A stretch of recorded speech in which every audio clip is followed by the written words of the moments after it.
Hi guys, welcome to our channel కొత్త అనుభవాలు. ఈరోజు నేను చూపించే రెసిపీ శాండ్విచ్. ఎలా చేస్తానో చూపిస్తా రండి. ముందుగా ఒక ప్యాన్ తీసుకొని లైట్గా ఆయిల్ వేసుకొని ఎగ్ బీట్ చేసి ఆమ్లెట్ వేయాలి. దాని మీద లైట్గా సాల్ట్ స్ప్రింకిల్ చేయాలి. అలానే కారం కూడా వేయాలి. వేసిన ఆమ్లెట్కి పక్కన పెట్టి అదే ప్యాన్లో బటర్ వేసి 2 బ్రెడ్ స్లైసెస్ని పెట్టాలి. ఒకవైపు బాగా రోస్ట్ అయ్యాక టర్న్ చేసి దాని మీద చీజ్ స్లైస్ పెట్టుకోవాలి. ఆ చీజ్ స్లైస్ మీద ఆరిగానో, చిల్లీ ఫ్లేక్స్ స్ప్రింకిల్ చేసుకోవాలి. అలానే మనం ఆనియన్ అండ్ టమాటో చాలా సన్నంగా స్లైసెస్గా కట్ చేయాలి.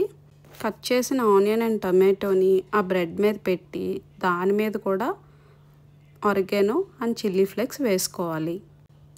దానిపైన మనం వేసుకున్న ఆమ్లెట్ సగం కట్ చేసి వేసుకోవాలి. తర్వాత ఇంకో బ్రెడ్ స్లైస్ పెడితే ఎంతో టేస్టీ శాండ్విచ్ రెడీ. మరిన్ని కొత్త అనుభవాల కోసం సబ్స్క్రైబ్ మై ఛానల్.